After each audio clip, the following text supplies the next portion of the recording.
I'm sure most of you are familiar with Maslow's hierarchy of needs.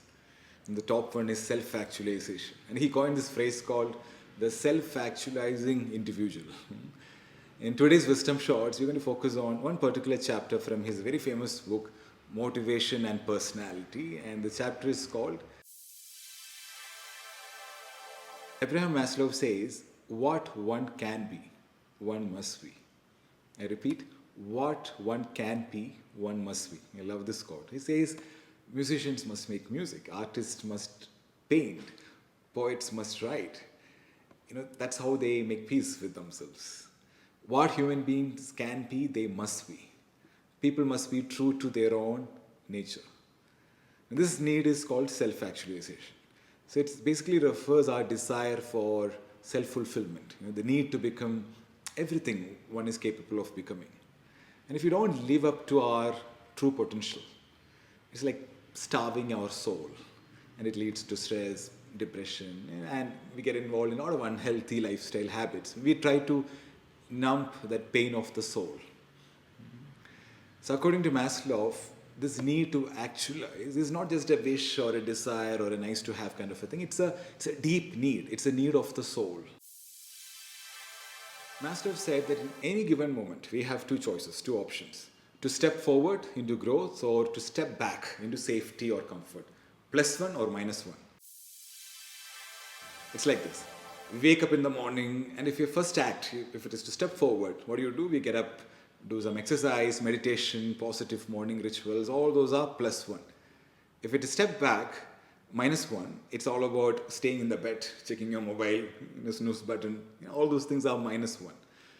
It's the concept of +1 or -1 is very simple, but very powerful way to measure the direction of your daily actions. Every choice you make, it's either pushing you forward towards growth, or it's pulling you backwards towards comfort and safety. So I'll give you more examples. Healthy eating, +1 if you choose a nutritious breakfast that fuels your body for the day, or -1 if you grab a snack or a sugary stuff and if you skip breakfast altogether. It leads to lack of energy. Work challenges, +1 if you tackle a difficult task at work head on, and even though it's challenging and uncomfortable. -1 if you procrastinate, putting off the task for later and opting for a easier, less important work. Conversations, +1 if you engage in a meaningful conversation with a friend or a colleague, discussing ideas and things like that.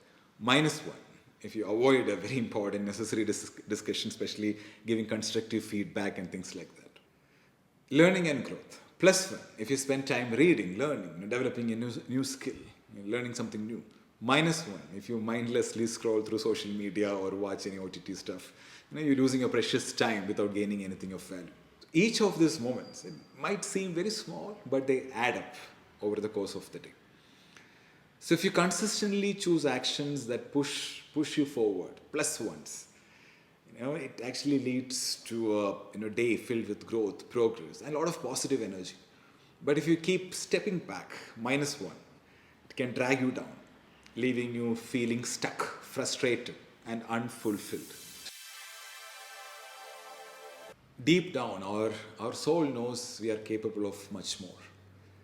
It recognizes the gap between our potential and our reality, and that gap creates a sense of unhappiness. Every moment presents an opportunity to make a choice that either pushes you toward your goals or pulls you away from them.